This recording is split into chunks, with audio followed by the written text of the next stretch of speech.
All right. Hey guys, welcome to Polimec Workshop on using the power of an integrated network of blockchains. We are so happy to have Casper here with us today. He's the co-founder of Polimec, and in this workshop, you will learn how to build solutions leveraging other blockchains within Polkadot, as well as the benefits and challenges involved. So we are recording this session so you can always refer to it after the workshop. Feel free to leave any questions you have for Casper in the chat below. All right, Casper, the stage is yours. All right, thank you very much. And thank you very much for everybody joining, and also for everybody that might actually listen to this one subsequently. And of course, if anyone have any questions, please let me know. And also feel free to contact me subsequently if something comes up. If you are watching the playback of the space as well.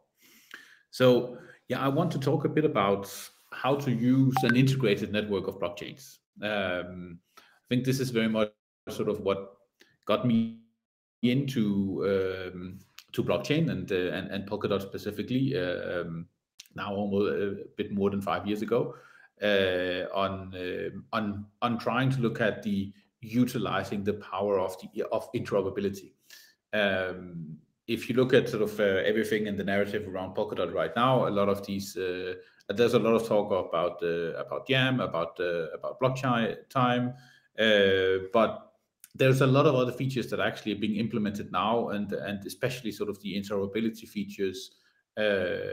Bridges are really something that actually is enabled now with the implementation of Beefy on Polkadot. So would really want to dive into how you can, when you actually build any kind of product on top of Polkadot, of how can you actually utilize all these services, all these opportunities to make a much better product offering what you're doing, because you can actually utilize other other projects of what other projects have actually built to leverage the product that you're building, so that you don't actually have to build it all yourself, but you can actually utilize specific offerings from other blockchains. So both it can be something that actually can make you uh, enable you to actually focus much more specifically on your core business, but it could also be something that actually can help you being more integrated into the blockchain space and the Polkadot community. Um, I think it's one of the things of like why Polkadot. Really, the interoperability aspect of it, of Polkadot being a network of blockchains, is something that really is where Polkadot stands out compared to a lot of the other chains out there. It's where anyone that builds a chain on Polkadot can interact directly with anyone else. So you don't need to build everything yourself, but you can actually utilize what other services are building. You can get to a solution faster, and most likely anyone that actually built the specific service that you were tapping into would be something that they would be focusing on. Hence, a lot of better experience for the end user of it. Sorry, Casper. So Sorry, I just wanted to check whether you are sharing your screen. So just want to make sure that. uh, yeah, no, I'm not sharing my screen right now. Uh, no, So no worries, right no now, worries. just talking. Don't have that many slides. I will bring up a couple of examples of some of the possibilities of the integrations as well. Okay, awesome. Sorry to interrupt you. Thank you. No worries. So some of the examples of integrations, obviously, I think one of the key one is integration directly with Dexes. I think we saw already now that the fellowship is utilizing Hydra to convert DOT to stablecoins. And I think really with proper integration with Dexes, all of a sudden you can think about other use cases that you can use depending on what you're building by having a direct integration and swap of your tokens where this is necessary. Another thing that obviously is close to my heart is what we're using on Polimec, is that we're using verifiable credentials that are anchored on the Kilt blockchain.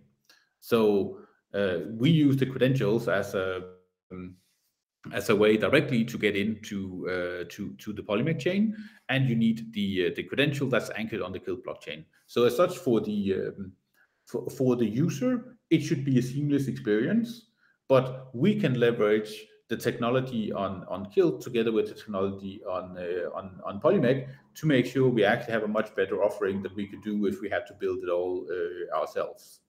And the benefit as well is that the user of the credentials then all of a sudden get credentials that are usable not only on Polimec but actually usable on any kind of chain that actually wants to utilize those credentials. So right now we are using the credentials for KYC for anyone that is fundraising, either raising funds or participating in fundraisers, making sure that you can participate in a synonymous way, but still doing it regulatory compliant.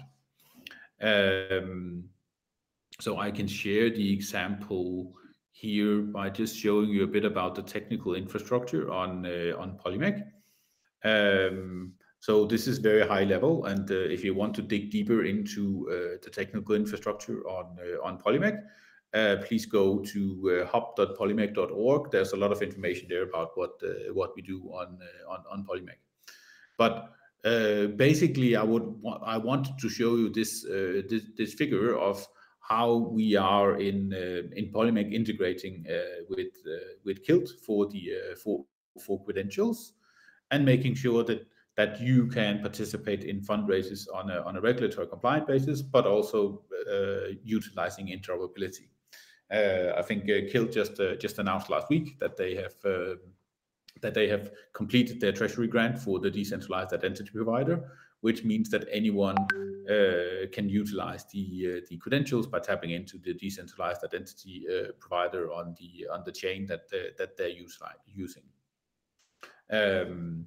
So it's one of the examples of how you can actually build quite complex things utilizing interoperability to make sure that you don't have to build everything yourself, but you can rely on the ecosystem to deliver stuff that makes sense for you.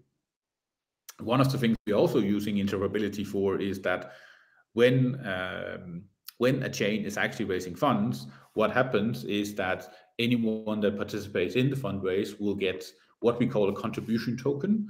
That is basically a representation of the investment that the individual made in a certain project. That token lives directly on the Polimec chain initially, but what happens is that the projects that raised funds, that once they actually go live with their own parachain or with their project on another parachain in the Polkadot ecosystem, then we can via interoperability actually automatically morph these tokens directly from the Polimec chain to the mainnet chain of the project. Hence, for the user, they don't have to go through all kinds of tedious claiming processes or similar. I'm sure if you have if you've been participating in token fundraisers, ICOs or something before, you have tried this fun process of trying to actually get a hold of the tokens that you invested in once the tokens go live. With Polimec utilizing XCM, then we can make sure that you actually see the tokens as soon as you participate, and once the chain goes live, you will automatically get your mainnet token directly in the wallet that you already have. So for the user, it's a lot more of a seamless experience, and actually for the project, it's also a lot easier because everything is actually managed directly on chain. So no longer managing a lot of investors in funny Excel spreadsheets and figuring out how to get these tokens out to the hands of everyone participating.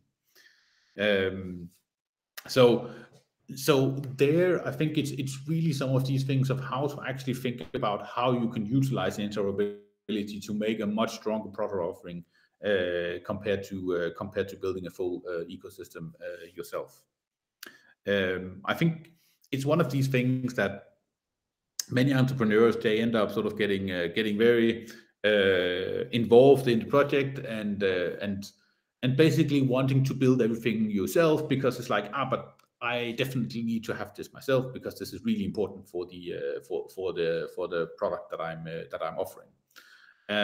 But this is sort of what I want to challenge a bit of when you are actually building on Polkadot, is trying to figure out of how can you actually utilize what is already out there. How can you integrate these things into the business case and the product that you're doing, and how can you actually leverage that? So obviously, this might not be something that's specifically 100% matching what you need, but I think it's something that you can actually be able to deliver a complete product a lot sooner by using the interoperability and what other chains are actually delivering. So, of course, this sounds all great, and you can do that you can just leverage what everyone else is building, and then you actually get to a nice product in the end. But of course, it's sort of like expectations is one thing, and but the real world is usually a bit more complex than that. So I think if we look at the different things that you can use interoperability for, so let me just show you a bit of, you can find that directly on the Polkadot website, when you look at what XCM actually allows you to do. This is a few of the examples of what you can actually utilize XCM for, of how you can actually move around information, tokens, and so on between the different chains in the Polkadot ecosystem. So obviously, this is not a complete set of possibilities, and there's a lot of things that is being built continuously of utilizing the power of interoperability.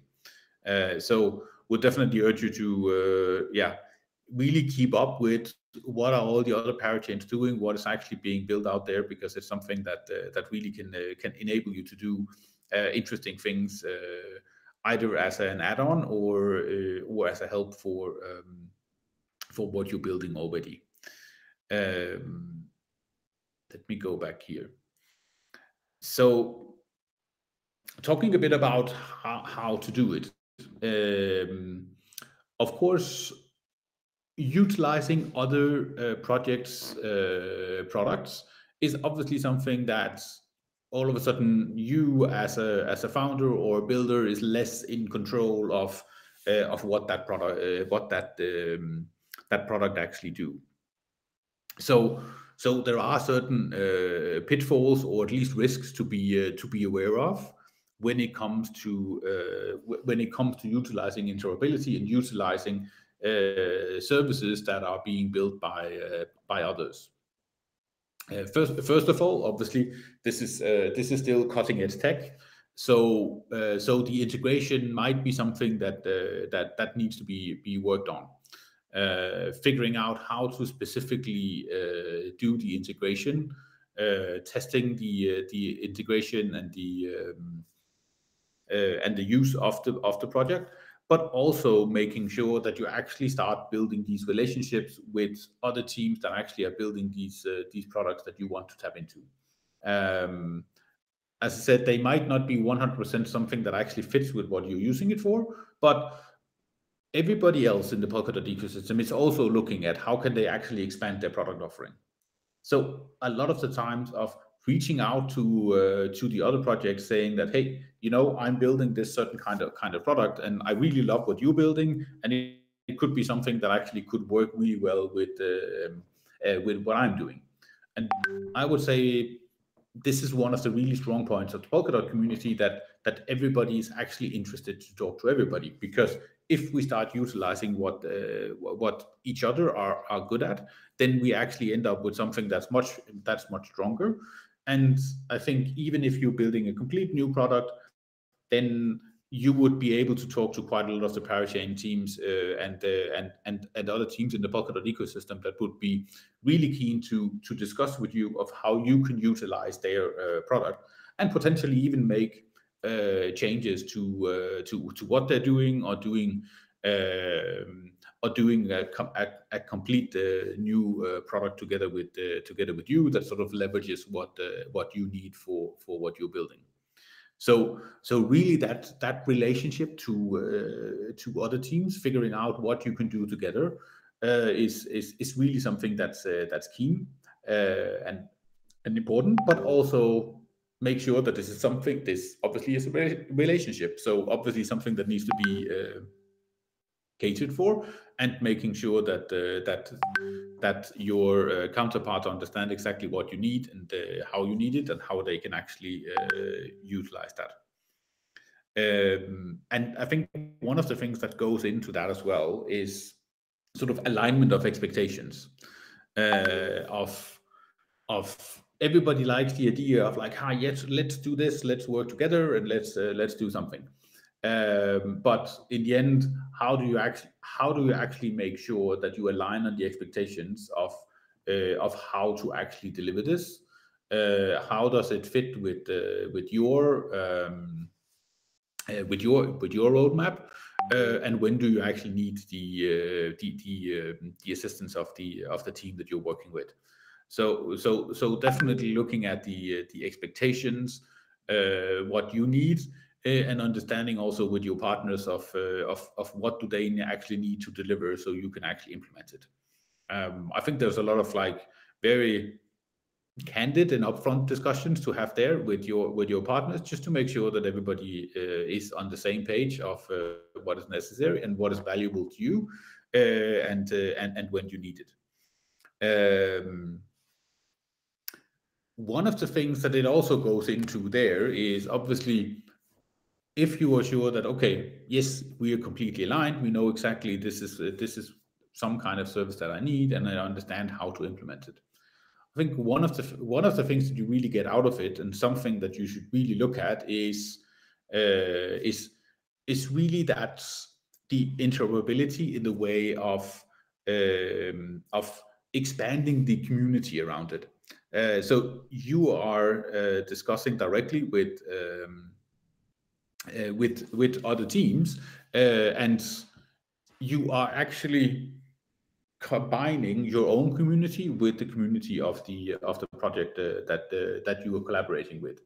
So there's a lot of cross pollination between the different communities, and I think as a project, you should really be aware of the power of how you can actually leverage your product together with your partner's product, and actually leveraging the fact that all of a sudden now you have two communities that are coming together, can actually see how each of these independent products can work together to actually become much more powerful. It's very much something that goes into the overall Polkadot narrative, but I think it's also something that really is an ability to cross-pollinate between the different communities, and making sure that you actually build up an even larger community around your product. Obviously, that goes into all kinds of related things here, of like marketing efforts, communication efforts, of that not only benefits what your product is doing, but also what overall fits into the Polkadot narrative. I know this is something that now, obviously, with the Polkadot community, the whole Polkadot communications and so on is much more decentralized now. But Polkadot is still very much about interoperability and connecting, and an internet of blockchains. So once you actually come with these use cases of how you're actually utilizing the best from different teams, this is something that is very strong to present to the market, and you can get much more rallying behind that effort, because you are several teams that actually are working on that.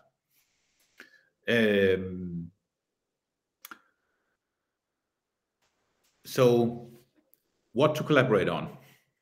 I think it's always one of these things that I can sit here and say, yes, you should collaborate with other chains because this will be a benefit to you.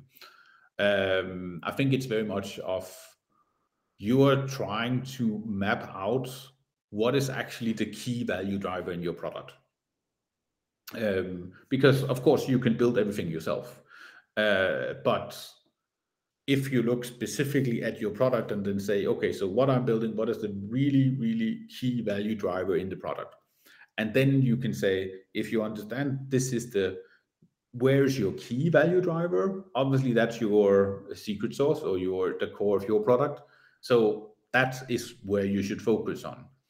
When you then look at all the other at all other parts that might be necessary, but might not be something that's sort of like the key value driver, or it might be something that is difficult to build up. That's where you should actually see of how can you actually integrate with other parachains or other teams to utilize what they build and actually create that more of a network effect in what you're building. I think the good example is still a DEX, right? It's like it's not that the tricky thing about the DEX is not necessarily building it; it's more making sure that people are actually using it. So because more users makes it much more efficient and more interesting for more users to be on it. But if you're building something that, yes, it needs a DEX for people to get the right tokens to use on your network, but it might not be the core value of what you're building, then it makes sense to actually have that and talk to someone else to integrate that, and then you can focus specifically on the core business. So really trying to figure out where is the value driven from what you're building, and what is sort of the complementary offerings that someone in Polkadot is doing that can help you actually get to your goal a lot faster. And this also is some of these things that as an entrepreneur you go into of how much do you want to share about what you're building and all these kinds of things. In the end, you can say everybody's very keen on doing specifically what they think is really necessary. So I would always sort of recommend of just being open and talk to other teams where you think, hey, this might make sense for me to work with this team to help with the product that I'm building. Like worst case, you get a no and they don't want to talk to you. Best case, you talk to them and then you figure out, hey, yes, we can do something together and we can deliver something. Maybe you even get better ideas of how you can actually work on your product to make it something that actually works even better with what the different teams have. So would really encourage you to share quite a lot. And if you think that there's some kind of way that you can collaborate with other chains or utilizing what other chains build, reach out to them, figure out how you can do it, and do it sooner rather than later. Like people are not going to steal your idea, and if they can steal it over one call, then maybe the value driver that you're working on is not strong enough.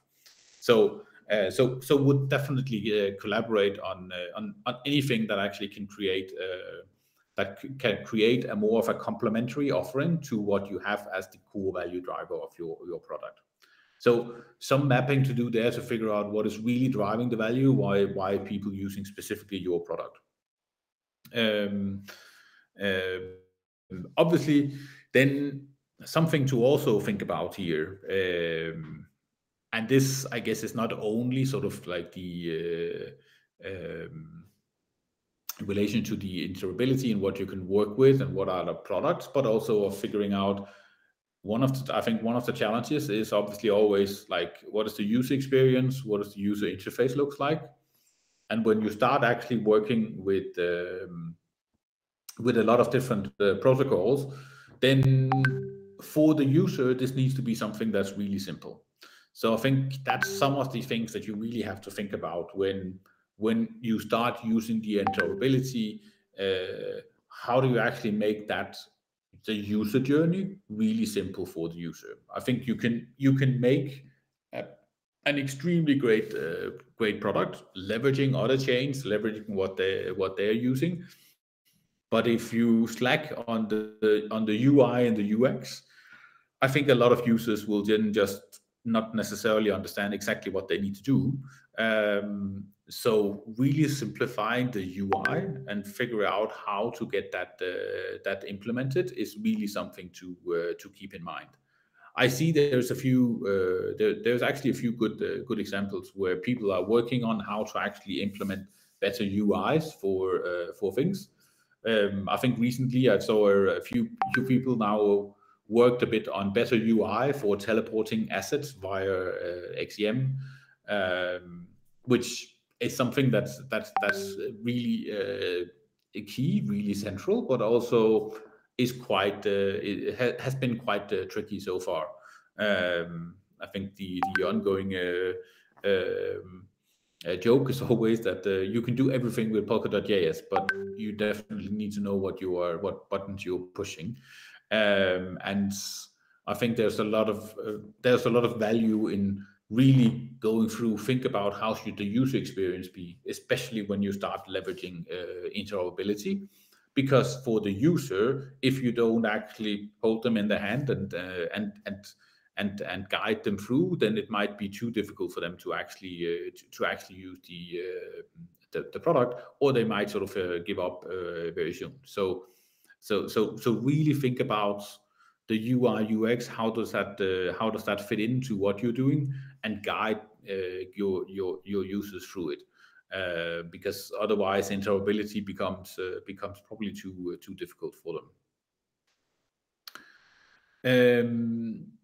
Another thing that I wanted to dive into a bit. So this is sort of like, this is the I want to work a bit with what other products are out there, and I can use XCM to use that. I think one of the things to think about as well for Polkadot is obviously the idea of the more standardized palettes. Because you can have cases where, so okay, it makes sense that I work together with other chains or the parachains, and leveraging the interoperability part of that. But what is also, when using Polkadot SDK, is also looking at what are things that people already coded up that can be reused out there. Obviously, with the right attributions and the right use for it, under the licenses that the palettes are available for. But also look at that and look what you can use and look what you can potentially reuse. I think there's a lot of there's a lot of there's a lot of standardized palettes or palettes out there that has been built and is used widely by the Polkadot ecosystem and the different projects, and go through it, figure out what is out there, what can you potentially reuse there. Because of course there's the one thing of like making it easier for you to get started and implement stuff directly on your code base by using palettes, but also that you actually end up with processes that are already known, and something that is more easily maintainable and understandable when you're using when you're building your product. So definitely, I think that's something to think about as well. It's not directly sort of interoperability, but it's still something that can actually make your building journey a lot simpler. But I think really where you get the most value out of it is looking at how can you collaborate directly with other chains, and using XCM for that. Last thing I wanted to talk a bit about as well is, obviously now we talk about the interoperability within the Polkadot ecosystem. This is this is something that definitely has a lot of benefits, and something that grows Polkadot. What is also available now is the bridges, or available soon, I guess. Especially Snowbridge or Snowfork, and the bridge to Ethereum.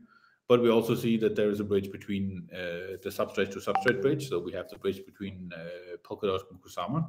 So I think there's a lot of possibilities out there to start utilizing these trustless bridges, and something that you can actually build into to the products that you're building. I think it's really key here, and one of these things that we actually struggled with also when building Polimec is that when you really want to build truly decentralized chains, it's necessary to have all the interactions should be trustless. This works excellent on for XCM, because everything is set up in Polkadot for in a trustless environment. But the blockchain world is bigger than just Polkadot. So utilizing bridges is something that is a good strategy to grow, right? Because there are things that you can do in Polkadot you can't do anywhere else. But of course, you also do not want to neglect the other ecosystems out there, because there are worlds outside the borders of Polkadot. So really looking into how can you actually utilize the trustless bridges to get into other ecosystems by saying, hey, I can build everything on Polkadot, but I can also interact with other ecosystems. And the fact that they're trustless makes sure that enables you to actually build truly decentralized applications, and don't end up with some kind of more centralized bridge where basically you are in the hands of whoever is controlling the bridge, and it's something that will inherently make it very difficult for you to actually do a truly decentralized product. Because if you're relying on centralized services, you do have these centralized choke points of your product that all of a sudden is a risk for the chain or the app that you have deployed. So would really also start looking very much at the trustless bridges, and utilize that, how you can actually implement that, and how you can also use that to reach outside of the Polkadot world. Because of course the start of the implementation is always within Polkadot and utilizing these things. But I think Polkadot is also a bet against blockchain maximalism. We should be there as and growing the entire blockchain and crypto ecosystem, not just on Polkadot. But we can have the best of both worlds by basically building with the advanced text that we have on Polkadot and Polkadot SDK, but we can also interact with other chains out there. So would definitely look at that as well, to increase the offering that you have. I see there's a few people in the room. I'm not sure if now I've been talking a lot, so I'm not sure if there are any questions or specific questions, concerns about what specifically what you're building, or more generally in Polkadot, and how we're looking at these things.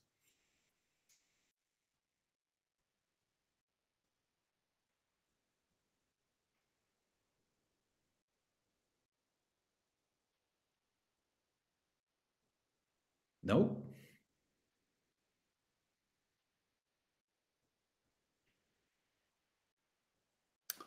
All right. Oh, I see something here.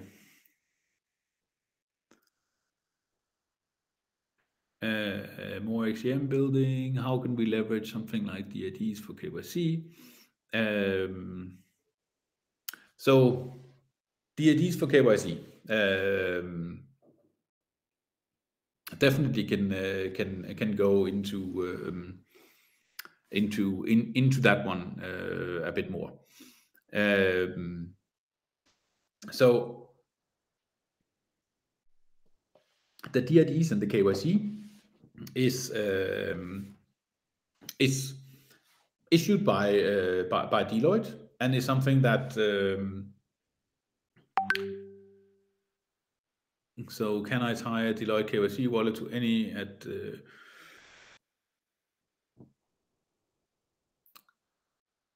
yeah, so the implementation that has been done with Deloitte for KYC is done directly on the is done with verifiable credentials on Kills. What Deloitte has done is that Deloitte has implemented a separate wallet that holds the verifiable credential and the DID that you issue with Deloitte.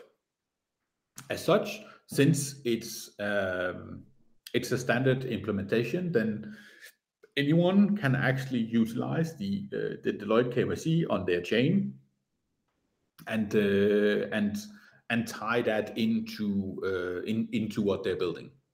This is still Deloitte, so Deloitte is still you can say Deloitte is a centralized service provider. The idea here is that the user goes directly to Deloitte and they interact with Deloitte for the KYC, and then they can use that KYC on your chain. The only thing you need to have a discussion with Deloitte for understanding what you're building, but then you can leverage the KYC.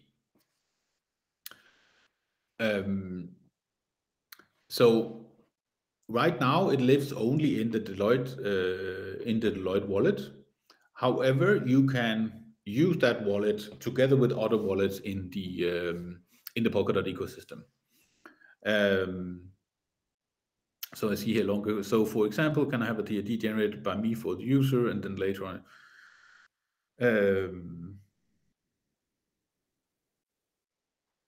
so for the Deloitte KYC, you need to have the Deloitte DID, and this is a DID that Deloitte is generating and managing.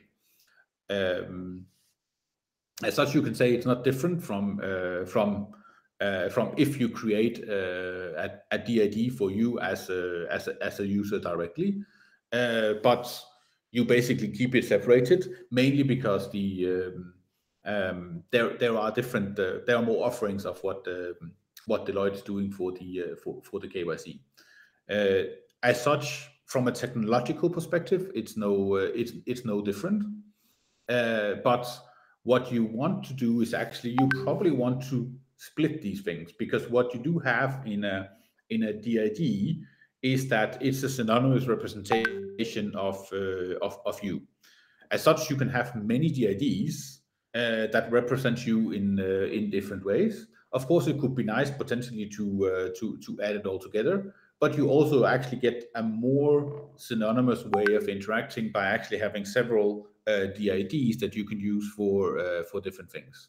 So with the KYC, I would actually say using it with a separate DID and utilizing that credential would be nice to have on a separated, because it's very much something that points back to you as a person, as the KYC, and then you can use an additional DID for other things that you might not want that to have it directly traceable back to a KYC on that one.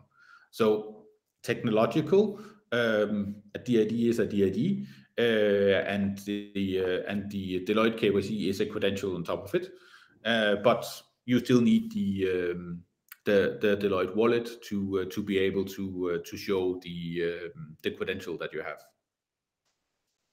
I'm not sure if that's a good enough question for it. I would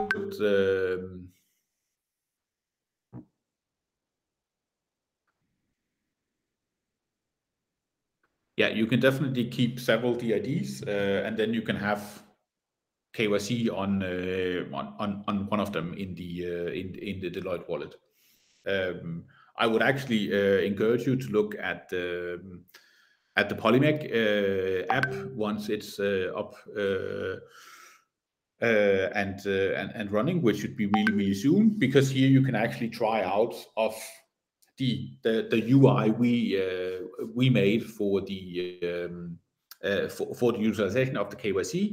And like, what you need on Polimec is that we have both the DID for the KYC, but then you also need what we're calling like a funds wallet for what you actually want to invest with in the projects that you want to participate with on Polimec. So we are actually allowing people to connect several wallets to the same instance on the Polimec app. So you don't need to have everything in the same wallet. You can have several wallets, and then you can connect all these different wallets to the instance that you're using. So you don't have to have anything else but your Deloitte KYC in your Deloitte wallet, and then you can have your, let's say, your funds on a Polkadot.js wallet or anything anywhere similar. So you're not tied in to having everything in the same wallet, but you can utilize them separately.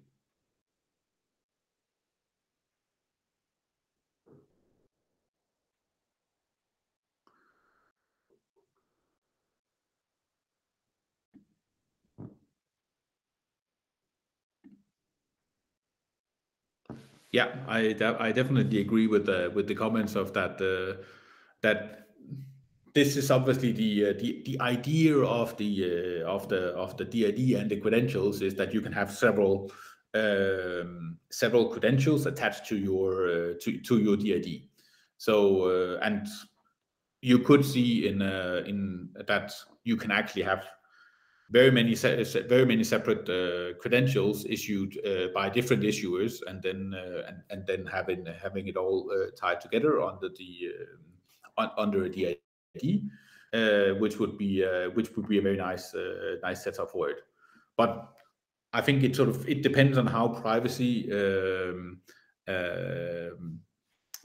concerned you are, because obviously the DID is still a synonymous representation of you. So you can say by having several DIDs, then you can say you are probably a bit more synonymous on chain than if you only have one of the thing. If you have let's say if you have your dot tokens on several addresses, just one, so you split them because you use them for different things and different settings, and maybe some of them are used for voting, and then you use other ones that you don't use for voting, but you use for staking or something. So I think it's the good thing that you have the possibility to do both, but definitely connecting them together as sort of like medals or something, as you said in the comments, Thomas, would be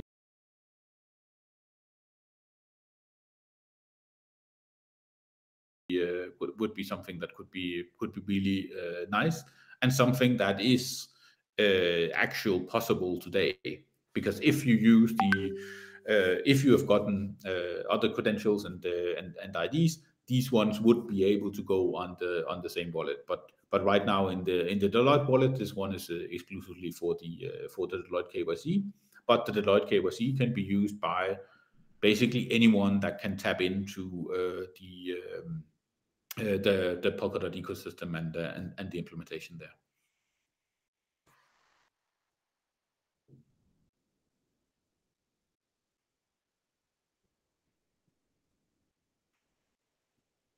I see Frank also had a question with regards to XCM.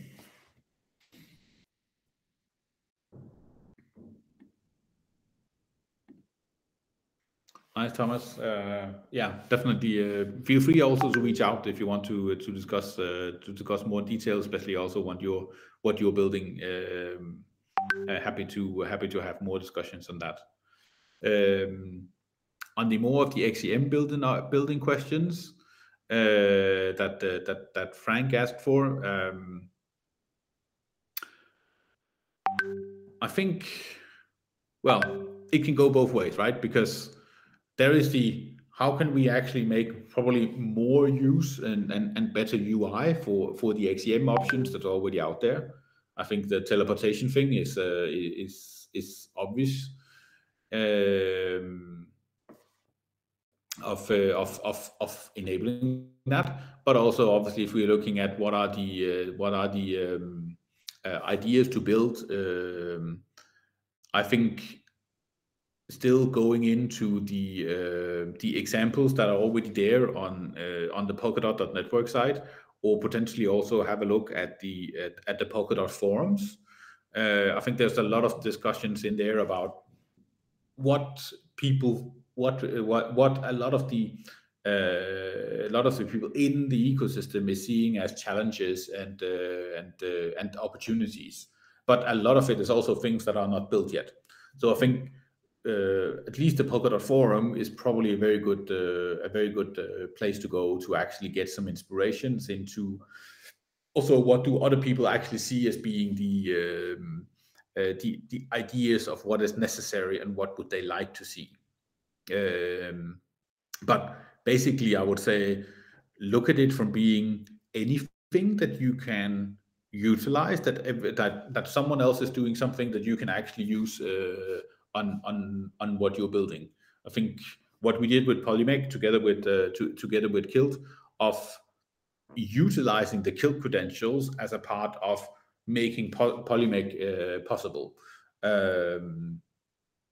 Because otherwise you ended up with something that, okay, then we might have needed to build some kind of credential systems ourselves, which doesn't make sense because it's a lot better to actually utilize the credential systems that's already there and that Kilt built, because then you have something that others can actually leverage as well by utilizing that. So Kilt can focus specifically on the credential and the identity part, and for Polimec we can focus specifically on the fundraising side and make the fundraising experience good, and then we leave the identity stuff to the Kilt blockchain, but obviously leveraging what they built.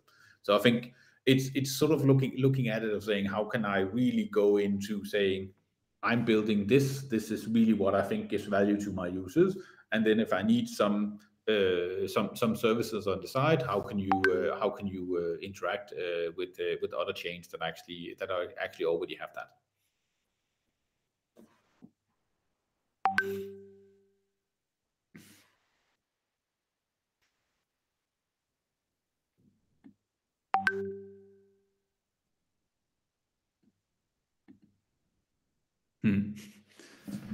Yeah, I guess for smart contracts, it's also a bit dependent on where you are, on where you're building, because then if you're doing it so that it's something that could go directly on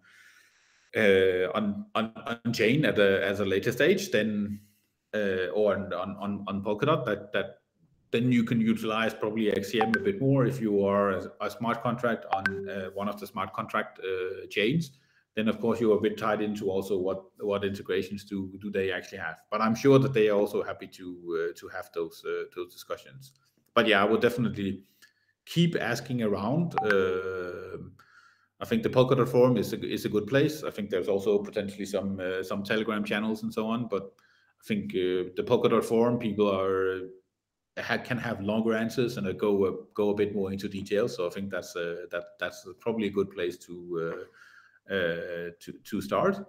And yeah, I think cross-chain asset transfers would be very nice. I think that's something that actually works quite well as it is already with the teleportation. That's also something actually that we have in Polimec. So you can also see how we implemented that once we get to the funding phase, because what people are using for funding is that they use stablecoins.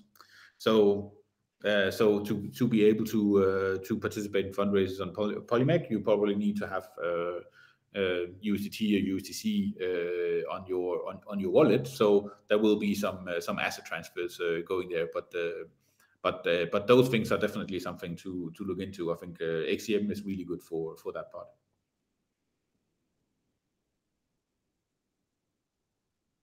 All right. If no other questions, then I think it's sort of that was everything for me. But yeah, feel free to reach out to me on yeah, via the platform here, or via I think my Telegram handles is somewhere available for all of you. So don't be shy and just reach out if there are more questions. Happy to have those discussions. Thank you so much, Casper. Thanks for making this so interactive. It's really insightful. Thank you for your time today. Thanks everyone Thank for you. joining. Can always ask questions after the workshop. All right, take care everyone. Happy hacking. Bye.